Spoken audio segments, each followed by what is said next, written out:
video aprenderás cuáles son los gestos que te permitirán ayudar a una persona que sufra convulsiones.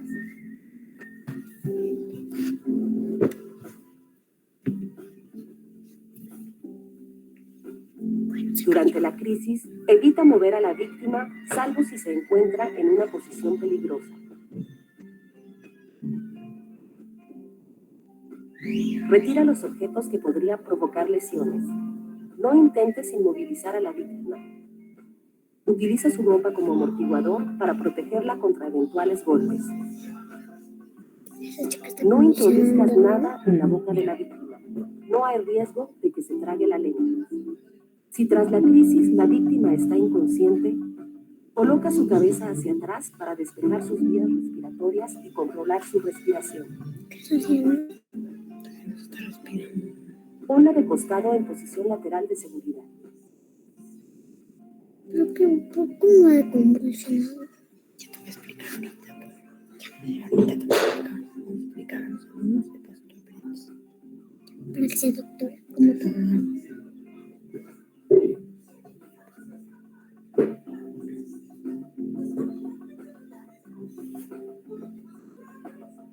Asegúrate de que respira adecuadamente.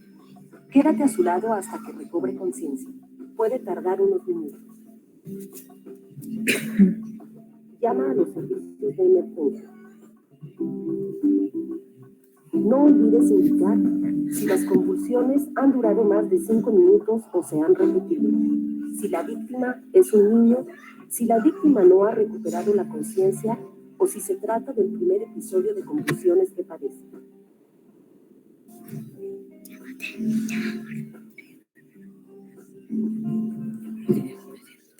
No lo puedo ver.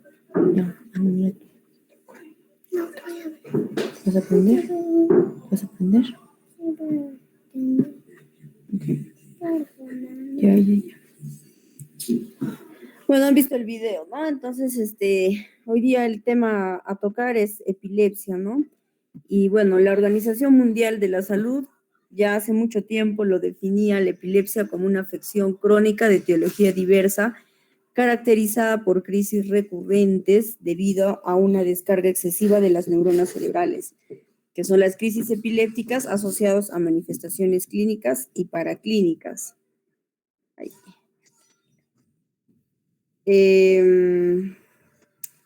Hoy en día esta terminología ha variado, ¿no? Epilepsia ya no solamente se define a crisis recurrentes, ¿no? La Liga Internacional contra la Epilepsia, el 2017, y algo que revisan ustedes también en la clase práctica, es básicamente 3 cosas precisas que nos hablan sobre esta definición. ¿Alguien me puede decir cuál es la definición actual de la crisis epiléptica? La que hemos leído también es ¿no? Por ejemplo, acá dice, ¿no? Crisis epiléptica, una manifestación clínica presumiblemente originada por una descarga excesiva de neuronas a nivel cerebral. Esta consiste en fenómenos anormales, bruscos y transitorios, que incluyen alteraciones de la conciencia motora, sensorial, autonómica, etc. Esa es una crisis epiléptica, ¿no?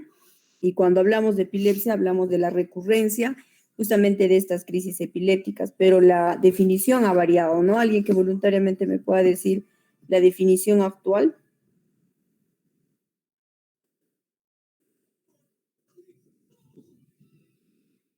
Nadie.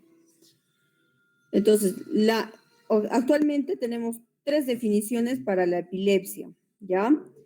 Va a ser al menos 2 convulsiones no provocadas que ocurren con más de 24 horas de diferencia, ¿ya? Ese es uno, o sea, 2 convulsiones no provocadas que ocurren con más de 24 horas. Pero también puede ser definida, basta una convulsión o una crisis no provocada, pero con una probabilidad de recurrencia de esta crisis, que sea mayor al 60%, ¿ya? Esta recurrencia yo la voy a medir mediante los estudios complementarios, ¿no? Una neuroimagen y un electroencefalograma. Y lo otro es el diagnóstico de un síndrome de epilepsia. Por ejemplo, a ver, el síndrome de West, la epilepsia mioclónica juvenil, ¿no? Son síndromes epilépticos, ¿no? Entonces, todo que encaje en estos síndromes es epilepsia, se define ya como epilepsia. Pero además de eso, tienen que tomar en cuenta las otras dos definiciones, ¿ya? Ahora, cuando yo digo es una convulsión no provocada, ¿a qué me refiero? Alguien voluntariamente puede decirme que es una... Vamos a no utilizar el término convulsión, vamos a utilizar el término crisis, ¿ya? Crisis no provocada, ¿a qué me refiero? Que es una crisis sintomática aguda y que es una crisis no provocada. ¿Por qué es importante tener esta definición? Porque en la epilepsia, básicamente, estamos dando la definición que va a ser crisis no provocadas. Entonces, ¿qué será una crisis no provocada? ¿Alguien voluntariamente podría definir?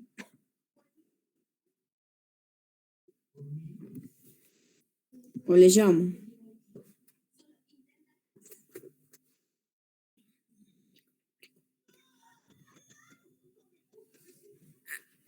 A ver,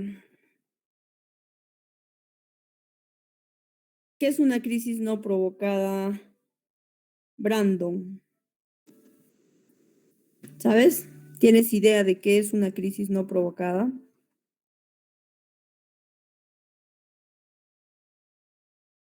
Chicos, ¿me escuchan? Doctora, Doctora, disculpen, no tengo idea de... No tienes idea, ni una idea, aunque sea, ¿a qué te suena una crisis no provocada y a una crisis provocada? Es importante que definan eso, ¿no? Porque en base a eso estamos hablando de epilepsia, por las definiciones que les acabo de mencionar. Ya, entonces, nadie sabe, ¿no? Alejandro, Sebastián, Doctora, Anueli. doctora, ¿se podría decir que una crisis no provocada es aquella en donde no va a haber una causa responsable, ¿no?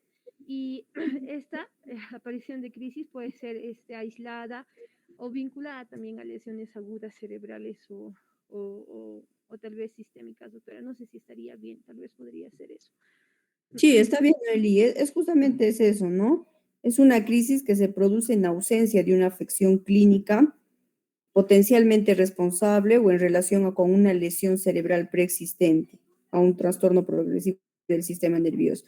Por ejemplo, una crisis, a ver, entonces la crisis provocada sería algo que sí, ¿no? Me justificaría esta aparición de estas crisis. Por ejemplo, ¿no? Una crisis provocada sería un trastorno metabólico, por ejemplo, una hiponatremia, una hipocalcemia, ¿no? Un paciente que de pronto ha sufrido un golpe de cabeza, un traumatismo encefalocraneano y en el momento convulsiona o tiene una crisis. Eso sería una crisis provocada, ¿ya?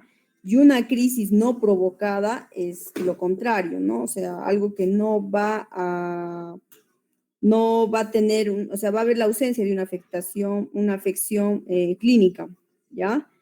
Eso que tome en cuenta. En cambio, la provocada va a ser producida por algo, una alteración metabólica, como les decía, ¿no? Una hiponatremia, hipocalcemia, fiebre alta, de pronto una exposición tóxica a alguna sustancia, una hemorragia intracraneal, una meningitis bacteriana, ¿no?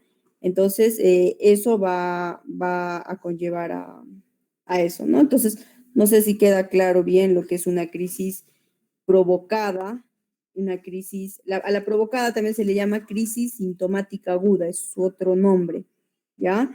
También se le denomina crisis reactiva, ¿ya?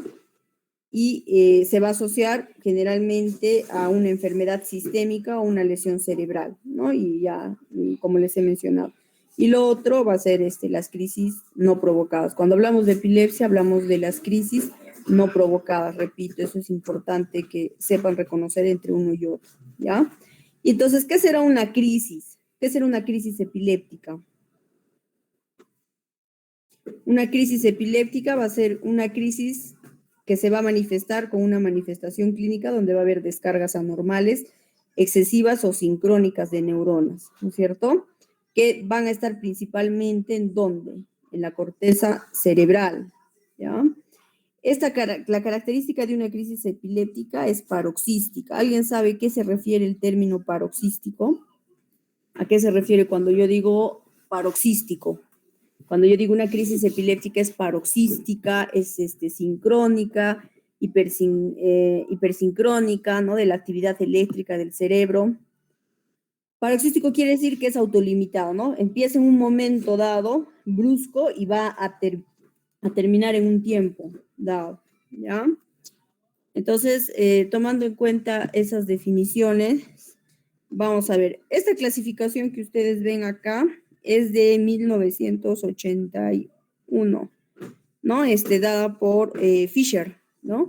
Donde antes mencionábamos, ¿no? Crisis parcial, simple, parcial compleja, ¿no? Crisis generalizadas, pero hoy en día nosotros con la nueva clasificación, voy a bajar un poquito más, sabemos de que esto ha cambiado, ¿no? Ya no es como antes. Y me refiero específicamente, déjenme ver si acá, a este cuadro, ¿no? Donde ahora ya no se llama, por ejemplo, a la crisis parcial ya no se le dice crisis parcial, sino se le llama crisis focal. Si hablo yo de crisis, tenemos 3 tipos de crisis, ¿no? Según la nueva clasificación.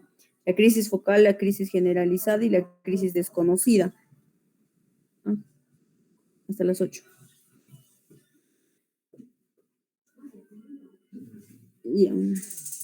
La crisis focal, por ejemplo, es la crisis parcial, ¿no?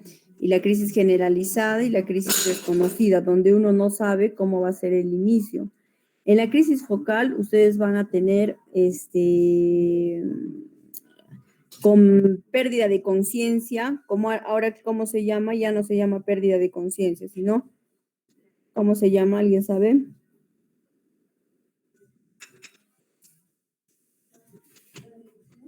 Doctora, sería en simples y complejas, doctora. Crisis parcial simple o crisis parcial compleja, ya, eso es la terminología de Fisher de 1981. Pero la última clasificación, ¿cómo te dice que se llaman las crisis focales?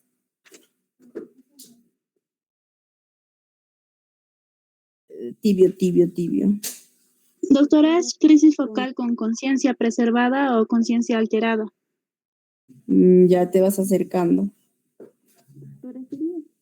Con deterioro de la conciencia se llama, ¿no? Con deterioro de la conciencia, así se llama ahora. Ya, entonces, bueno, en esa básicamente las crisis focales se van a originar dentro de redes limitadas a un hemisferio, ¿no es cierto? Que puede volverse después con generalización secundaria, lo que antes se llamaba, y hacerse generalizado así, ¿no?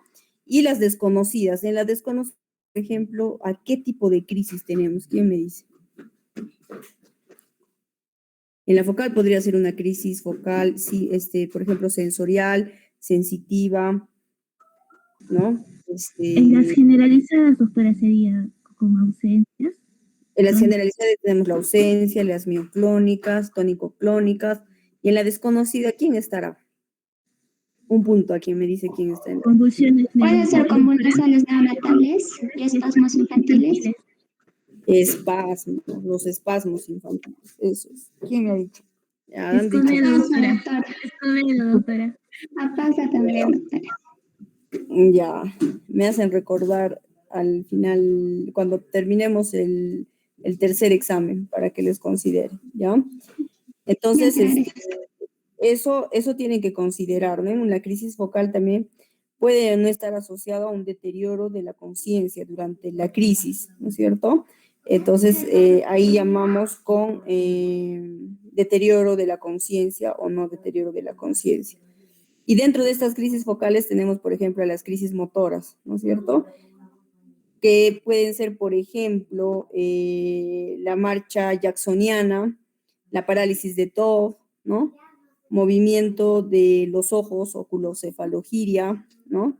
Vocalización o detención del habla también, crisis sensoriales como por ejemplo las parestesias en un lado del cuerpo, podría ser un vértigo, sensación alterada del gusto, de la olfacción, de la audición y fenómenos visuales también, ¿no? Y las autónomas como la sensación epigástrica ascendente que dijimos que era propio de qué tipo de crisis. Cuando hay una sensación de una gastralgia y que asciende y que se precede a una sensación de miedo, se llaman las crisis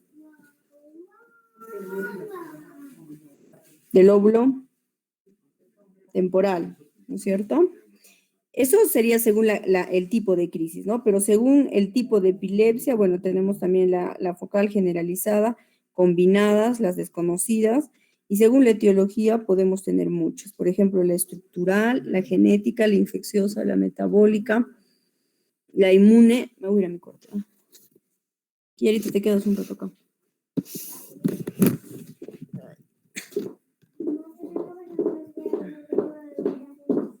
Ok.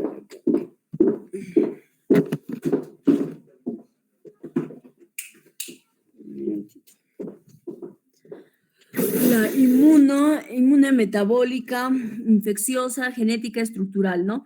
Y dentro de la estructural, la que tal vez quisiera recalcar un poquito, perdón, son las lesiones del neurodesarrollo, ¿no?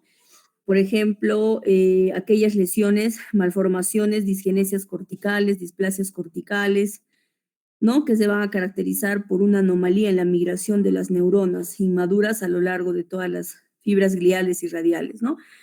Las genéticas, por ejemplo, la enfermedad de Jans o enfermedad mioclónica juvenil, las infecciosas, ¿no? Meningitis, encefalitis, metabólicas, inmune y desconocidas. Bueno, esta clasificación, para que ustedes lo tomen en cuenta, es la que actualmente está vigente, ¿ya? Y que me interesa también que conozcan es como una de las definiciones de la epilepsia son los síndromes epilépticos, sepan cuáles son los síndromes epilépticos que existen, ¿no? Y tenemos una variedad, ¿no? Desde el periodo neonatal, por ejemplo, el síndrome de Ohtahar, encefalopatía mioclónica temprana, de la infancia, donde están las convulsiones febriles que aparecen hasta los 5 años, ¿no? Y están generalmente acompañados con una alza térmica, epilepsia de la infancia con convulsiones focales migratorias, síndrome de West, epilepsia mioclónica en la infancia, síndrome de Dravet, que está asociado a fiebre y epilepsia refractaria, encefalopatía mioclónica en trastornos no progresivos, dentro de la infancia, acá también seguimos teniendo la convulsión febril, tal vez una de las más frecuentes, la epilepsia benigna con picos centrotemporales, ¿no? En la adolescencia, la que más vemos la enfermedad de Jans o epilepsia mioclónica juvenil y la epilepsia de ausencia juvenil. Y los síndromes de epilepsia familiar, que tenemos estos dos, ¿no? La epilepsia focal familiar con focos variables y la epilepsia genética con convulsiones febriles. ¿Ya? Entonces, cuando hablamos de síndrome epiléptico, ¿y qué nos ayuda a definir un síndrome epiléptico? Nos ayuda básicamente las características clínico-electroencefalográficas, ¿ya? Para definir frente a qué síndrome estamos y el grupo etario también nos ayuda mucho a definir eso, ¿no? Entonces, un paciente que tenga las características, por ejemplo, ¿no? De punta onda generalizada en un electroencefalograma y que esté en un adolescente caracterizado por movimientos mioclónicos mediante brincos, generalmente a la edad de 12 a 18 años, estoy frente a una epilepsia mioclónica juvenil, ¿no? Entonces, hay características que me dan, ¿no? La clínica y la electroencefalografía para yo sospechar. Entonces, basta que debute un niño con esta crisis y tenga las características tanto del grupo etario y clínicos con una neuroimagen normal, yo podría decir, estoy frente a una epilepsia. O sea, no voy a esperar 2, 3, una o 2 convulsiones para decir es epilepsia, no. Yo ya lo enfoco dentro de un síndrome epiléptico y lo defino como tal y por lo tanto ya es epilepsia, ¿ya? Entonces, esas 3 definiciones que les he mencionado, es importante. A ver, vamos a ver. Celia María, ¿estás por ahí? Sí, doctora, presente. A ver, Celia María, en lo que he mencionado, ¿cuáles eran la definición de la epilepsia según la última revisión del 2017? ¿Cuáles son las 3 definiciones que sí o sí yo debo de saber un paciente que tiene, o sea, para definir el diagnóstico de epilepsia? Dame uno nomás.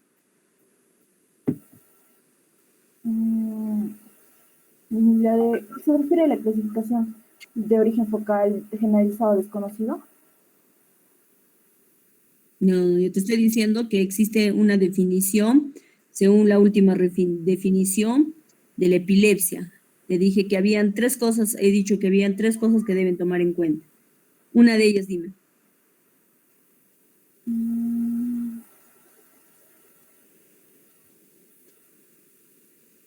No lo recuerdo. A ver, Brandon, ahora sí ya he hablado, ¿no es cierto? De las 3, ¿cuál serían, Brandon? Una, dime.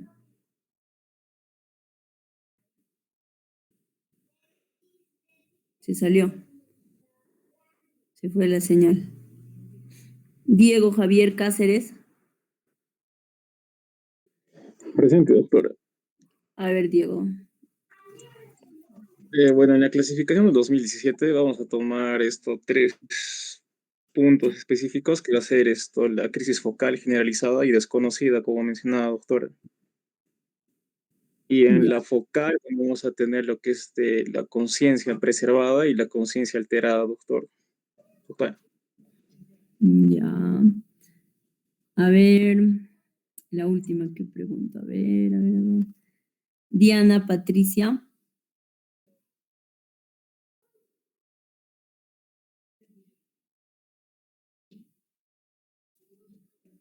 ¿Qué les dije? ¿Qué es la epilepsia? Defíneme la epilepsia.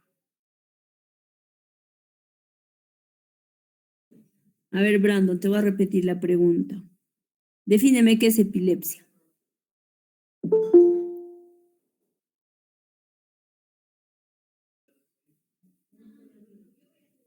Doctora, es la enfermedad del sistema nervioso que va a aparecer por una actividad eléctrica en la corteza cerebral. Ya. Alguien voluntariamente me ha escuchado y me ha entendido cuál es la definición de la epilepsia según la ILAE del 2017. Muy bien, Iván Mejía. 2 crisis no provocadas con más de 24 horas. Esa es una definición. Muy bien, Mejía. Otro. Una crisis no provocada que tenga el riesgo de recurrencia más del 60%. Y lo otro es que tenga el diagnóstico de un síndrome de epilepsia. Esas 3 cosas sí o sí no se pueden olvidar, ¿ya? Epilepsia, la definición actual, te enfoca esas 3 cosas, lo que ha escrito su compañero acá. 2 crisis no provocadas con más de 24 horas, una crisis no provocada, pero con una probabilidad de recurrencia mayor al 60%. ¿Y cómo yo mido ese riesgo de recurrencia? Con el electroencefalograma y una neuroimagen.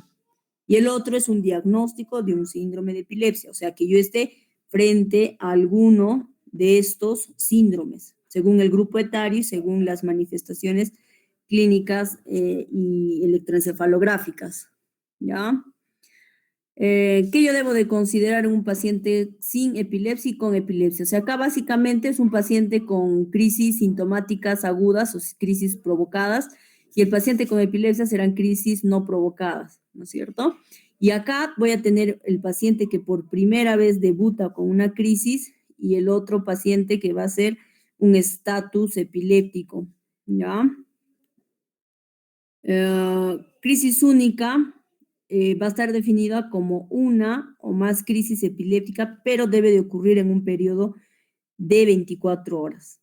Eso es importante. O sea, digamos, un paciente viene a la emergencia, te ha convulsionado hoy día, te convulsiona a las 2 horas, a las 3 horas, a las 4 horas, a las 5 horas, sigue siendo crisis única. No puedo llamar epilepsia. ¿Por qué? Porque para ser epilepsia tendría que yo tener el periodo más de 24 horas.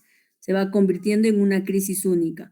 Pero ustedes me dirán, pero doctora, si sé el riesgo de recurrencia, que es más del 60%, tanto por neuroimagen como por electroencefalograma, ahí cambia la cosa. Ahí sí ya puedo definir como epilepsia, ¿no?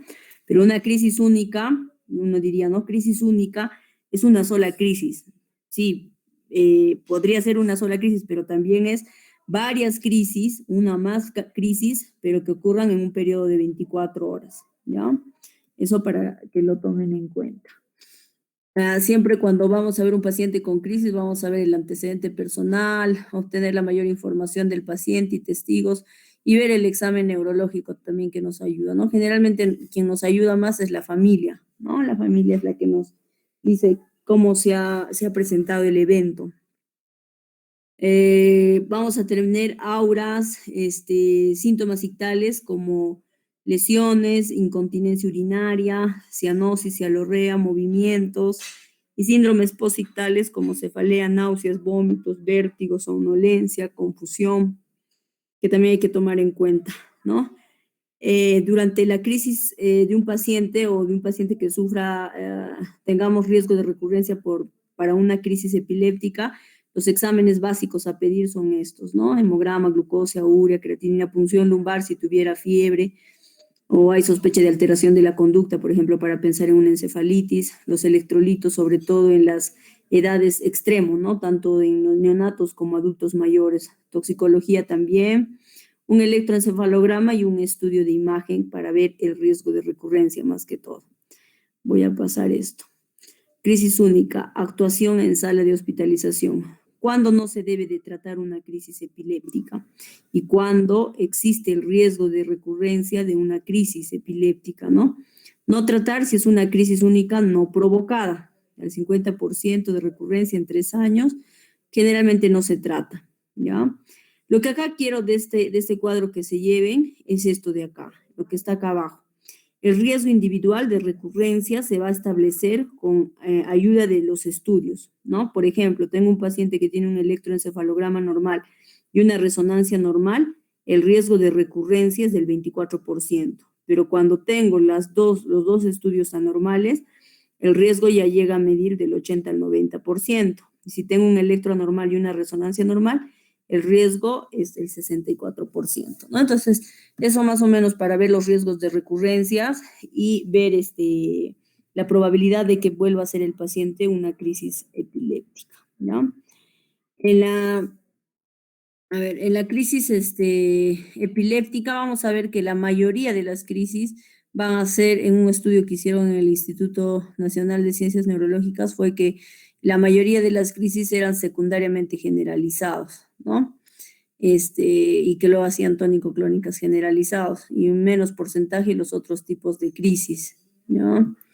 Vamos a tener, a ver qué más tenemos acá. Tratamiento del de las crisis, este es de los estatus, este es el estatus epiléptico, ¿no? Lo voy a pasar solamente para decirles, si tenemos ¿cómo se define estatus epiléptico? ¿Alguien sabe la definición de estatus epiléptico? ¿Alguien que haya leído para la clase de hoy día? Doctora, ¿es cuando una crisis dura más de 30 minutos o cuando existen crisis repetidas? Ya, y te falta algo más ahí en tu definición. El paciente no se recupera, doctora. Exacto, con pérdida de conciencia entre las crisis. Y acá es un cuadrito bien rápido, didáctico y que hasta actualmente se sigue utilizando, de qué hacer frente a un paciente con estatus epiléptico, ¿no? Tenemos el lorazepam y el diazepam, ya, con nivel de evidencia bastante altos. El lorazepam no tenemos acá, por ejemplo, en el Perú, ¿no? Pero sí diazepam. Lo que más utilizamos es diazepam. Paciente tiene crisis epiléptica, ha convulsionado más de 30 minutos o más de 5 minutos, ya va convulsionando, entonces yo le empiezo su diazepam. Y tienen que saber, ¿no? Cuánto es la dosis del diazepam por miligramo por kilogramo peso. Eso es un pecado no saberlo, eso se los voy a dejar para que ustedes lo vean, ¿ya? No saber porque van a tener sí o sí crisis epiléptica en su serum, en el lugar donde vayan a trabajar en la clínica, y pueden venirte pues infantes, ¿no? Y uno tiene que saber cuánto es la dosis del diazepam miligramo por kilogramo. Lo ideal sería el lorazepam, pero no tenemos. Como no tenemos, utilizamos diazepam. Convulsiona el paciente, te sigue convulsionando, puede utilizar una vez más diazepam.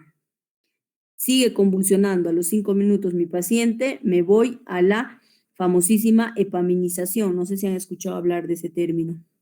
Epaminización quiere decir dar en infusión fenitoína. ¿Y cómo doy la fenitoína? Doy a 20 miligramos por kilogramo intravenoso a 50 miligramos por minuto, ¿ya? Si persiste la crisis, puedo volver a epaminizar, pero con la dosis mitad que he utilizado de acá. Por ejemplo, si acá he utilizado 10 ampollas, ¿no?, de fenitoína que viene de 100 miligramos, acá utilizo 5, ¿no? Utilizo la mitad de lo que he utilizado. A pesar de eso, mi paciente sigue como... Nosotros como neurólogos llegamos hasta acá, hasta la segunda epaminización. Cuando el paciente sigue convulsionando a pesar de la segunda epaminización, ya estamos llamando a UCI. Y en UCI ya utilizamos, ya utilizan fenobarbital, ¿no? Fenobarbital, igual, si es que sigue convulsionando, ellos pueden volver a utilizar fenobarbital, pero a la mitad de la dosis usada, ¿no? Y ese es más o menos el algoritmo que se utiliza cuando existe el estatus epiléptico. Eso me parece muy importante que lo tengan que saber, ¿ya? Entonces, hasta 30 minutos, de 30 a 60 minutos ya es un estatus epiléptico establecido y se considera estado epiléptico o estatus epiléptico refractario cuando va más allá de los 60 minutos, que también existe, ¿no? A ver acá, ¿qué más tenemos acá? Diagnóstico de la primera crisis generalizada, tónico-clónica generalizada no provocada. Hay que ver si hay el antecedente de crisis epilépticas previas, al menos si son mioclónicas, ausencia o parciales. Si existe, hay que iniciar tratamiento antiepiléptico. Si no, hay que valorar el riesgo de recurrencia para iniciar el tratamiento antiepiléptico. Diferir el tratamiento hasta confirmación diagnóstica de epilepsia, ¿no? Y bueno, acá tenemos riesgos y beneficios del tratamiento tras una primera crisis epiléptica, ¿no? Eso lo van a ir revisando. Nos vamos a enfocar en algunos puntos, ¿ya? Acá tenemos el estudio que sigue, ¿no? Las benzodiazepinas son más seguras y efectivas cuando es administrado por los paramédicos fuera del hospital, en estatus epilépticos en adultos. Lorazepam es mucho mejor que el diazepam, ¿no? Y ese es un estudio desde hace muchos años, pero que hasta actualmente... Hola, ¿qué pasó? ¿Quién ha dejado su audio abierto? Bueno, entonces, en el paciente con crisis epiléptica, acá tenemos el mismo algoritmo.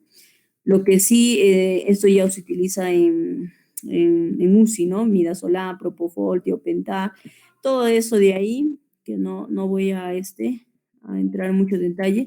Lo que sí voy a entrar en bastante detalle es en el tratamiento. ¿Por qué? Porque ustedes van a estar en sus postas, en sus centros de salud, en sus hospitales, en sus clínicas, ¿no? Y bueno, yo sé que la mayoría de ustedes va a ser especialista, pero tienen que saber manejar y de repente cómo iniciar los medicamentos frente a un paciente que tiene crisis, ¿no? Y para eso vamos a tener un montón de medicamentos, ¿no? Por ejemplo, antes de 1993 tenemos toda esta lista de medicamentos: carbamazepina, clonazepam, diazepam, etosuximida, ¿no? Que es pregunta de examen, ¿no? ¿Para qué tipo de crisis funciona la etosuximida? ¿Alguien sabe? Y es pregunta... ¿Qué? En crisis de ausencia, doctora. En crisis de ausencia. ¿Quién habló?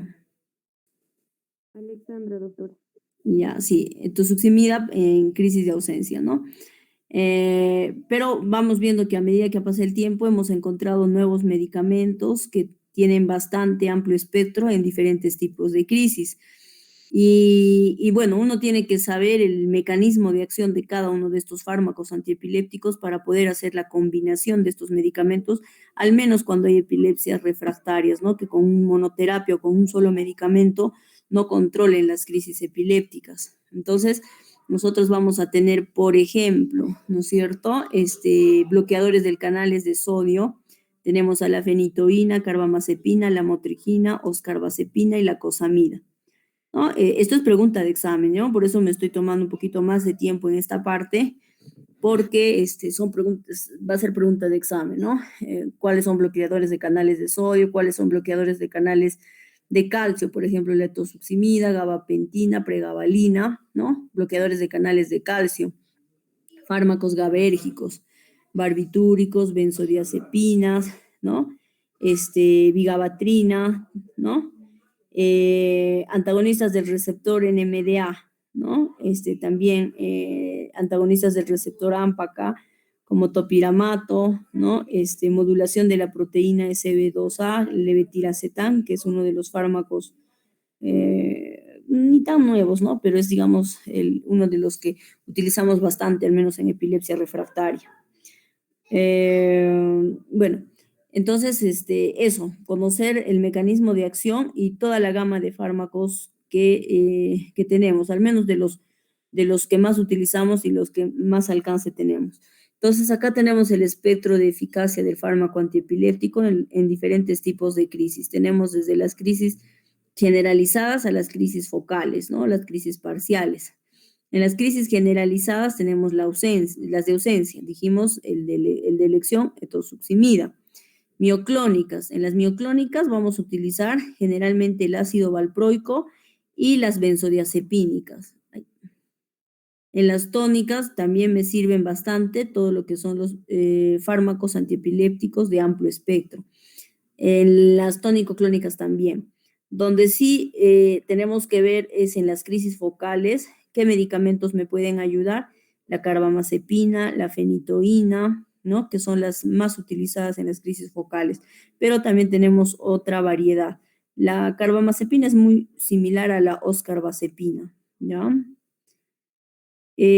Cuando nosotros iniciamos un tratamiento antiepiléptico, siempre estamos viendo las comorbilidades y para iniciar uno que otro tratamiento. Por ejemplo, en migraña yo utilizaba algunos medicamentos antiepilépticos como profiláctico. Entonces, si tengo a mi paciente que tiene migraña y encima tiene una epilepsia, mis mejores elecciones serán valproato y topiramato. Si tengo un paciente que tiene depresión y además de eso sufre de epilepsia, me ayudará la lamotrigina. Si tiene ansiedad, gabapentina, pregabalina. Si tiene desorden bipolar, puedo utilizar la valproato, carbamazepina y lamotrigina. Si mi paciente, ¿no? Quiere perder el peso porque lo veo muy gordito, ¿no? Entonces puedo utilizar topiramato para ayudarle a bajar. Y si es gordito, voy a utilizar topiramato. Y si es flaquito, ¿qué medicamento me ayudaría? Le aumentaría de peso. De todos estos. ¿Alguien sabe? Ácido valproico, tal vez, doctora. Eso, el ácido valproico, ¿no? Entonces, hay que ver el contexto del paciente, las comorbilidades, ¿no? Entonces, a un gordito le doy topiramato y a un flaquito le doy valproato, ¿no? Para que más o menos se recuerde, ¿no? Por los efectos adversos que pueden producir, ¿no? El topiramato te puede producir disminución de peso, ¿ya? Eso, también tomando en cuenta las comorbilidades. Medicamentos que no debo de utilizar en ciertas circunstancias. Por ejemplo, en un paciente que tiene mioclonías, ¿no es cierto? Hay medicamentos que no puedo utilizar porque me va a empeorar la mioclonía. Por ejemplo, está ahí la fenitoína y la carbamazepina, ¿no? Esos dos medicamentos empeoran las mioclonías, ¿ya? Luego tenemos las reacciones adversas de estos medicamentos, ¿ya? Por ejemplo, los que más efecto sedante tienen están los benzodiazepínicas, obviamente, ¿no? El diazepam, clonazepam, clobazam y el fenobarbital. Los medicamentos o las drogas antiepilépticas que me van a provocar trastornos de coordinación, mareos, inestabilidad, vértigo, tenemos la carbamazepina, la fenitoína, benzodiazepina, oscarbazepina, pregabalina, topiramato, lamotrigina. Por eso que muchos de estos medicamentos yo los debo de titular, o sea, no puedo darle de frente 3 veces al día porque el trastorno que le voy a producir de coordinación, mareo, inestabilidad, ataxia, etcétera, es alto, ¿no? La disfunción cognitiva, por ejemplo, ¿no? Hay que tener cuidado con el topiramato, ¿no? Las benzodiazepínicas y el fenobarbital, clonazepam, ¿no? El alprazolam puede producirnos disfunción cognitiva, ojo, ¿eh? Efectos adversos psiquiátricos, por ejemplo, ¿no? Levetiracetam, por ejemplo, ¿no? El que es uno de los últimos y de amplio espectro, me produce irritabilidad y tengo que tener cuidado en pacientes que también tienen depresión, porque puedo yo empeorar su estado psiquiátrico, ¿no? Otras reacciones adversas, por ejemplo, arritmias y leucopenia. Por ejemplo, cuando les hablaba de epaminización o de dar fenitoína en pacientes con estatus epiléptico, yo tengo que ver este tema de las arritmias, ¿no? Ver que su frecuencia cardíaca, las características de la frecuencia cardíaca, un electrocardiograma, ¿no? Ayudaría mucho. Nos produce leucopenia, la hiponatremia e intoxicación hídrica, que puede ser producido por la carbamazepina. Creo que en algún momento en la práctica les mencionaba, ¿no? Les decía, ¿cuáles son los efectos adversos de la carbamazepina? Está la hiponatremia, sobre todo en personas adultas mayores, ¿no? En abuelitos. El topiramato, por ejemplo, uno de sus efectos adversos es la acidosis metabólica, las parestesias, ¿ya? Y la urolitiasis, ¿no? La presencia de cálculos renales, pues, ¿no? Tenemos la macrocitosis y anemia por déficit de folato, la carbamazepina, la fenitoína, fenobarbital. Y el valproato de sodio, que te puede producir temblor, plaquetopenia y trombocitopenia, que es lo mismo. Otros medicamentos dijimos que habían antiepilépticos que nos producían rash cutáneo, ¿no? Síndrome de Stevens-Johnson, con un grupo, yo me acuerdo haber visto un paciente con síndrome de Stevens-Johnson, secundario a la motrigina, ¿no? Pero no solo la motrigina es un fármaco antiepiléptico que nos va a dar rash dérmico, sino también la carbamazepina, la fenitoína y la fenobarbital, ¿no? Son los 4 que están asociados a erupciones maculopapulares o rash dérmico, ¿no? Y que nos puede incluso provocar síndrome de Stevens-Johnson, ¿no? Que hemos visto. Hay necrólisis epidérmica tóxica, que ya es un grado mucho más severo y que se maneja en unidad de cuidados intensivos. Discrasia sanguínea, carbamazepina, ¿no? Anemia plástica y agranulocitosis, la pancreatitis aguda, el valproato de sodio. Y bueno, son riesgos de rash cutáneo con fármacos. De todos estos, de repente con el que hay que tener bastante cuidado es con la motrigina. Realmente hemos visto muchos pacientes con rash dérmico. Entonces, acá ustedes tienen cuáles se deben de hacer titulación rápida, o sea, cuáles yo puedo dar de frente, ¿no? La medicación 3 veces al día y cuáles no. Por ejemplo, la carbamazepina, que es un medicamento muy utilizado y no solamente como antiepiléptico, sino también utilizado para neuralgia del trigémino, por ejemplo, ¿no? No puedo dar de frente 3 veces al día, ¿no? Tengo que tratar de hacer una titulación lenta por los efectos adversos que produce. La lamotrigina igual, ¿no? Más que todo por el rash cutáneo o el síndrome de Stevens-Johnson que nos puede producir, debo de hacer una titulación muy, muy lenta, ¿ya? El levetiracetam sí lo puedo hacer rápido, la carbamazepina también lenta, topiramato también lento, ¿ya? Pregabalina, acá te dice rápido, ¿ya? Pero la experiencia a mí particularmente, o sea, nunca doy de frente pregabalina de 150 miligramos, siempre doy bajito, 75, porque tiene bastante efecto de mareo, somnolencia, ¿ya? Y acá tiene la dosis, cómo deben de, hasta cuánto máximo por día pueden dar, cuál es la vida media, el nivel plasmático. Esto es importante, ¿no? Porque a veces los pacientes dicen, ya está empezando a tomar su antiepiléptico y dentro de los primeros días todavía convulsión y dice el medicamento no me hace efecto. Pero ojo, ¿no? Los días requeridos para alcanzar niveles séricos terapéuticos va a dependiendo de cada fármaco, ¿no? Por eso cuando yo quiero hacer dosaje del fármaco, ya sea del ácido valproico, carbamazepina, fenitoína o fenobarbital o tosuximida, tengo que ver en qué día de tratamiento me encuentro, ¿no? No puedo dosar hoy día, doy tratamiento y ya mañana quiero saber el nivel sérico, ¿no? del medicamento, no me va a salir, pues, ¿no? Tengo que esperar 4 días, 7 días, 10 días, ¿no?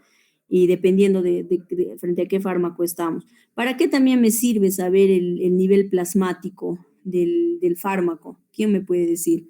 ¿Para qué a mí me serviría dosar el nivel plasmático de un paciente que toma un antiepiléptico. A ver, análisis crítico, deducción, racionalidad.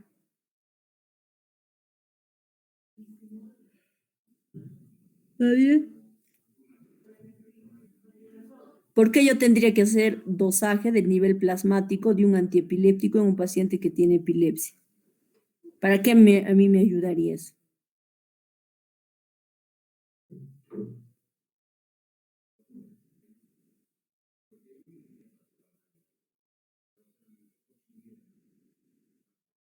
¿Nadie?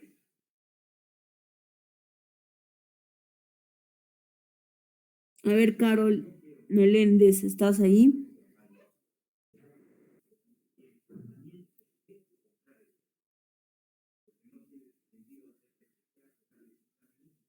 Creo que no me están atendiendo, chicos. Desde la próxima veo que no me siguen la hilación. Desde la siguiente van a exponer.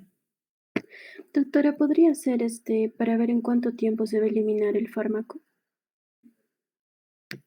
Ya, tiempo de vida media, podría ser, pero algo más importante, ¿para qué yo hago el dosaje del el nivel plasmático de un antiepiléptico? O sea, tengo a mi paciente que sufre de epilepsia y toma valproato de sodio.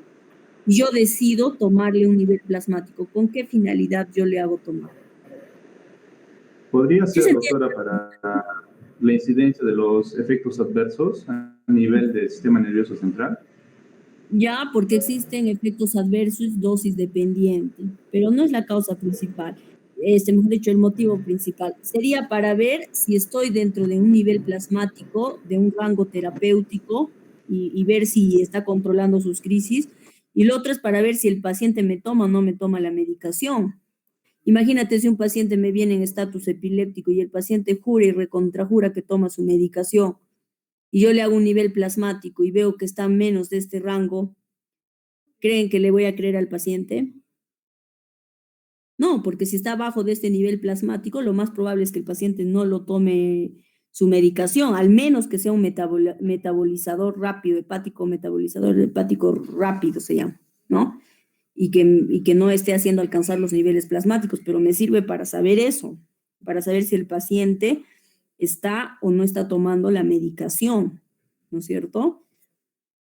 Sí se entiende, sí se entendí la pregunta, ¿no? Paciente que tiene crisis epiléptica y convulsiona y viene la emergencia, entonces yo le pido su nivel plasmático de fenitoína para saber cuánto es su nivel en el que está, si está dentro del rango terapéutico que yo necesito para evitar una crisis epiléptica, ¿no? Y si está abajo de esto, vuelvo a decir, pienso en dos cosas, o que no toma la medicación y que me está mintiendo, es un paciente con tratamiento irregular, o lo otro es que sea un metabolizador hepático rápido, ¿ya? Doctora, una pregunta también.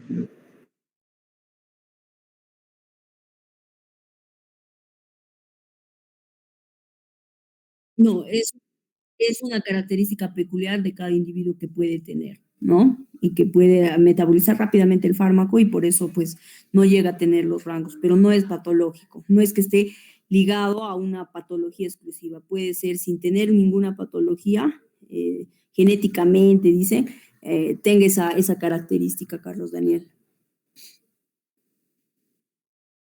Ya. Cuadro general de... Doctora, Ajá. una consulta respecto a ese tema. Pero también se ha visto que hay pacientes que tienen, o sea, pueden tener un nivel plasmático ideal, se puede decir, pero también creo que existe la tolerancia farmacológica. Que tenga un nivel plasmático normal y que no esté teniendo, digamos, un buen control de las crisis epilépticas, algo así, ¿te estoy entendiendo? Sí, doctora, algo así, Sí se ¿no? puede dar. Y, Y yo ahí tendría que ver el tema de hacer terapia combinada, ¿no? Porque si yo tengo un paciente que tiene un nivel plasmático que está normal, digamos, este paciente recibe ácido valproico y yo le hago y sale 70 su nivel plasmático, pero el paciente me sigue convulsionando, tengo dos opciones. Puedo aumentar la dosis también. Número uno, si estoy en 70, por decir, podría, porque mi rango es de 50 a 100. puedo aumentarle la dosis. Por ahí mi paciente me recibe solamente 2 veces al día ácido valproico y le puedo aumentar hasta 3 veces, ¿no es cierto?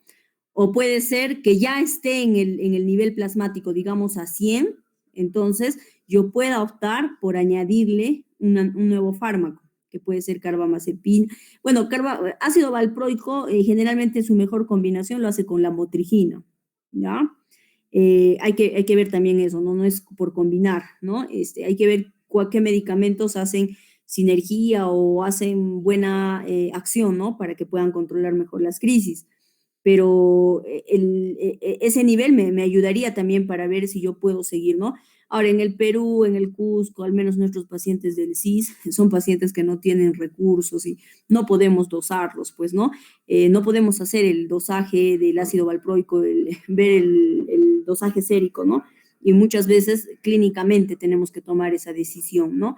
Y le decimos, a ver, ¿cuánto estás tomando? Pero tú sigues convulsionando, te subiré, ¿no? Y cada uno de estos antiepilépticos, ojo, tiene también, al menos en población pediátrica, tiene iniciarse por miligramo por kilogramo peso. Por ejemplo, el ácido valproico se da de 20 a 60 miligramos por kilogramo peso. Entonces, viendo, ¿no? Si estoy dentro de ese rango. Claro, lo ideal sería hacer el dosaje, el nivel plasmático, pero al menos en Cusco, en el hospital regional, no lo hacemos. Son bajos recursos, no tenemos en el hospital y tenemos que tomar muchas veces la decisión de esa manera, clínicamente, o nos ayudamos con la electroencefalografía para ver si efectivamente está teniendo crisis o no, o cómo está yendo ese cerebrito, ¿no? Acá. Cuadro general de recomendaciones de epilepsia en el área de urgencias. Profilaxis y tratamiento de una crisis sintomática aguda, ¿no? La prevención primaria de crisis sintomática aguda con fármaco antiepiléptica solo está indicado en pacientes con TEG grave, craniotomías y el síndrome de abstinencia por alcohol. Ese es grado de recomendación A. Esto es pregunta de examen, ¿ya? No se debe de emplear fármaco antiepiléptico en pacientes que tienen tumores cerebrales, infecciones del sistema, ni trastornos tóxicos o metabólicos que no han presentado crisis epiléptica. Tengo un paciente que tiene un tumor en su cerebro y nunca ha convulsionado, no se debe de emplear un fármaco antiepiléptico, ¿ya? O sea, no existe tratamiento profiláctico, no existe. Eso es grado de recomendación A, esto es de la guía española, ¿ya? Se aconseja usar un fármaco antiepiléptico de segunda generación sin metabolismo hepático en pacientes con crisis sintomática aguda por tumores cerebrales durante la radioterapia o el tratamiento con corticoides. Bueno, esto es como una excepción, ¿no? Cuando están en radioterapia o tratamiento con corticoterapia, ¿ya? Tal vez a ver qué más podríamos recalcar. No sé si hasta ahí tienen alguna pregunta en relación a epilepsia. Creo que lo he tratado de hacer lo más rápido, conciso, y lo que es más importante, ¿no? Efectos adversos, de verdad que voy a preguntar un montón en el examen, porque es un tema que tienen que saber, siempre van a manejar, al menos de los básicos, ¿no? Fenitoína, valproato, carbamazepina, y ¿qué más? Fenitoína, fenobarbital, ¿no? Que son medicamentos que se utilizan con bastante frecuencia y hay en todos los centros de salud, al menos siempre hay, ¿no? Diazepam, fenitoína. Y del diazepam, por favor, su dosis en miligramo, kilogramo, peso. Eso es imperdonable que no lo sepan. No sé si hasta ahí tienen alguna pregunta. Doctor, una consulta en relación al video que usted proyectó al inicio de la clase. A ver. Muchas veces yo vi casos en los que, por ejemplo, los pacientes tienen agua, ¿no? ¿Tienden a qué? ¿No? Tienen horas de hacer los procesos. Ellos saben mucho de... Y el problema es que a veces, ¿qué hacemos nosotros en el caso de que he visto que pacientes se muerden la lengua, por ejemplo, ¿no? Y quedan ahí en su estatus epiléptico, pero mordiéndose la lengua. Y eso muchas veces genera sangrado y no, incluso hasta atragantamiento. ¿Cómo podríamos actuar en esos casos, doctora? La mordedura de lengua en realidad no te va a producir atragantamiento. Lo que sí te va a producir es que si le metes un arreglo, un bajalenguas, ¿no? Un trapo, no sé. Lo que sí no se debe de tratar de hacer, mejor dicho, es tratar de poner en decúbito lateral, ¿no? Para evitar el atragantamiento. El tema de la mordedura, de las lesiones, eso no lo va, o sea, eso hay que dejar que pase, no sé, eso no lo va a matar. Lo que lo va a matar es si es que tú le pones algún objeto y peor le vas a producir un atragantamiento, ¿no?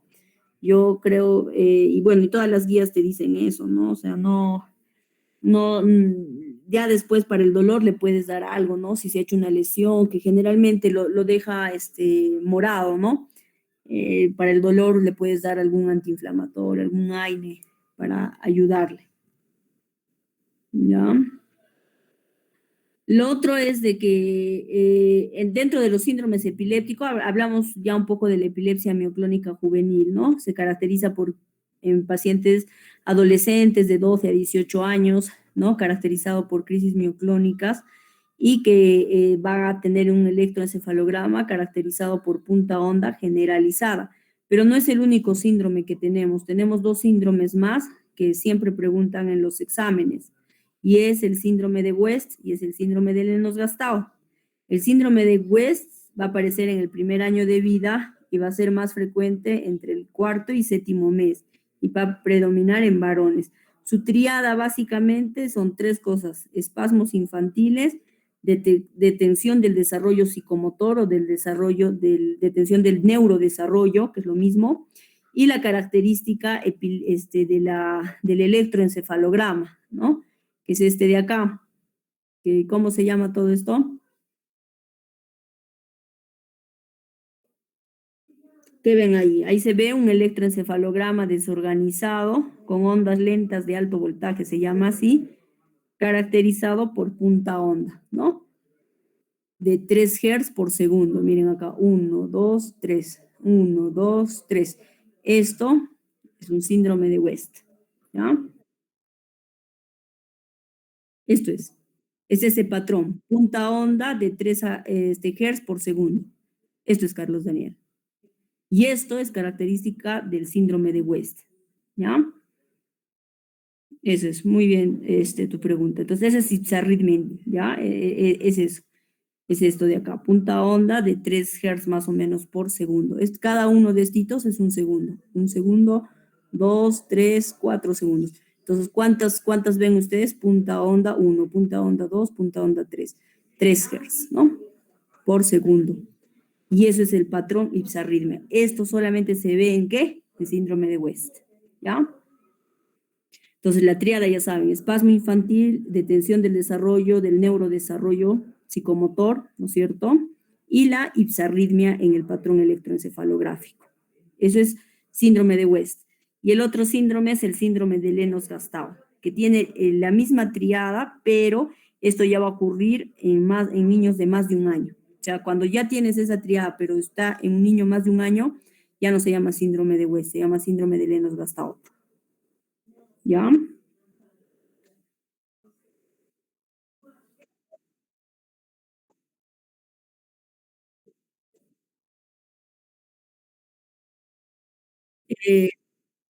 Puede haber otro tipo de crisis también, pero lo característico son los espasmos infantiles. ¿Y qué son los espasmos infantiles? Son las contracciones, ¿no? Musculares breves, ¿no? Y que generalmente van a aparecer al despertar, ¿ya? Generalmente, no siempre, pero lo que quiero que te lleves es que no es, o sea, no es que solamente va a tener un síndrome de West espasmos infantil, puede tener otro tipo de crisis, ¿ah? Puede tener ausencias, puede tener mioclonías, pero lo característico es pues los espasmos infantiles, ¿no? Y en el síndrome de Lennox-Gastaut igual, pero mayor de 1 año, ¿ya? Eso también es algo que tiene que quedar claro. Y lo otro es de las epilepsias del lóbulo temporal, la más frecuente, la esclerosis mesial temporal, ¿ya? Al menos en epilepsias del lóbulo temporal, ¿no? Con automatismos o crisis parciales complejas que antes se llamaban.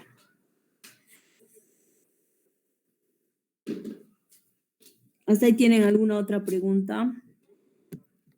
Doctora, disculpe, tengo una pregunta. Acerca de las convulsiones febriles en niños, ¿cuál sería el tratamiento ideal, doctora? Es tratar la fiebre, ¿no? Tratar la fiebre en el paciente, ver qué es lo que le ha desencadenado. O sea, y eso también hay que tener, entre comillas, cuidado, ¿no? Porque yo he visto en muchos lugares que les ven y les dicen, es una convulsión febril, eso tranquilo, eso va a desaparecer, nunca más en tu vida vas a convulsionar así, ¿no? Y eso es mentira porque, claro, es un poco porcentaje de los pacientes o de la población que va a ser una crisis febril o una convulsión febril y hasta los 5 años y luego va a desaparecer. Eso es, perdón, un alto porcentaje. Hay un pequeño porcentaje que va a desarrollar más adelante crisis epilépticas, generalmente aquellas las que van a estar asociados a la esclerosis mesial temporal, por ejemplo, ¿no? Se ha visto que sí está asociado, ¿no? Pacientes que tienen esclerosis mesial temporal, de niños han tenido crisis febriles, ¿no? Entonces, uno no tiene que a veces ser así tan drástico, ¿no? Yo cuando un paciente tiene una crisis febril, un niño, que eso generalmente ya lo ve el pediatra, ¿no? Nosotros ya nos consultan cuando persisten las crisis o sospechan de otras cosas, pero nosotros sí, al menos yo le explico eso al paciente, ¿no? O sea, tu crisis es febril, pero tienes un alto porcentaje de que esto dure hasta los 5 años y nunca más se repite. Hay un pequeñísimo que más adelante pueda desarrollar. O sea, no te puedes cerrar y decir, no, nunca más vas a convulsionar. No, eso es falso. Porque al menos los pacientes que tienen esclerosis mesial temporal sí está asociado a crisis febriles y son los pacientes que nos hacen epilepsias refractarias. Y bueno, ellos sí van muy bien con la cirugía, pues, ¿no? ¿Cuál es el otro sinónimo de decir antiepiléptico? Antiepiléptico, anticrisis.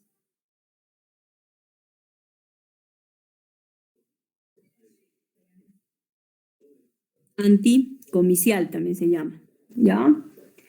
Y el tratamiento con la monoterapia, la mayoría, el 70% de los pacientes que sufren de epilepsia van a controlar, pero va a existir un 30% que sí no va a controlar y va a tener que llevarse pues a politerapia o a más de 2 fármacos. Con colores. No, colores. ¿Ya? Entonces, eso también, ¿no? No sé si ahí tiene más alguna otra pregunta para acabar con el tema de epilepsia. Y el tratamiento quirúrgico de la epilepsia, ¿no? Obviamente va a estar indicado en pacientes con epilepsia refractaria y en pacientes que tienen epilepsias donde han identificado dónde está el foco epileptogénico, ¿no? Y para eso es todo un equipo multidisciplinario que trabaja en determinar de dónde ha salido la descarga epiléptica, ¿no? Que a veces no solamente se basta con un electroencefalograma, a veces se pide un video electroencefalograma y se tiene que hacer electroencefalografía intracortical, intraoperatorio, ¿no? Durante la cirugía ponen electrodos y el neurocirujano va sacando, reseccionando la parte donde están los electrodos, están el electroencefalograma, ¿no? Ponen los electrodos en la zona donde se piensa en la zona epileptogénica y va retirando ese tejido que produce la descarga epiléptica, ¿no? Y eso generalmente van bien esos pacientes, con los pacientes que tienen esclerosis mesial temporal, por ejemplo. Hay también otro tipo de cirugía que es la estimulación del nervio vago, la estimulación cerebral profunda, hemisferectomía, ¿no? Ese tipo de cirugías que también se emplean. En epilepsia y embarazo, ¿qué les podría decir de epilepsia y embarazo? Que si una paciente está tomando un antiepiléptico y le está yendo bien con el tratamiento y no convulsiona, hay que tratar de dejarle así, excepto si recibe valproato de sodio y carbamazepina, ¿ya? Porque es uno de los medicamentos. El valproato es el más teratogénico, como les mencionaba algunos con la práctica, ¿no? Entonces hay que tratar de evitar ese medicamento, pero obviamente lo ideal siempre es al paciente mujer que está en edad fértil, decirle que nos avise, ¿no? Para que prepararla antes de que se embarace y dejarle con un medicamento menos teratogénico. Bueno, chicos, no hay más preguntas entonces. Creo que un poquito nos hemos pasado, pero bueno, creo que el tema de epilepsia está cerrado, ¿ya? La siguiente clase voy a hablar de demencia, pero si yo veo que 3 personas no me contestan como ahora, voy a dejar empezar a dar exposiciones para que me presten más atención. Queda entonces. Gracias, doctora. Gracias, doctora. Buenas noches. Ok, nos vemos entonces el próximo jueves. Ah, y lo otro es, por favor, si para el próximo jueves ya podemos... Doctora, buenas noches. Cuídese. Estamos quedando fecha para el segundo examen. Ya el próximo jueves, díganme más o menos cuándo quieren dar neurología sin cambiar y programar como la primera con tiempo, para que no haya excusas y nada de eso, ¿ya? Me dicen el siguiente jueves que vamos a avanzar demencias, qué es qué día quieren dar el examen. De repente el primer jueves de mayo podría ser, ¿no? Creo que el 6 de mayo podría ser. Me avisan, ¿ya? Entre estas fechas para programar el segundo examen de neurología, ¿ya?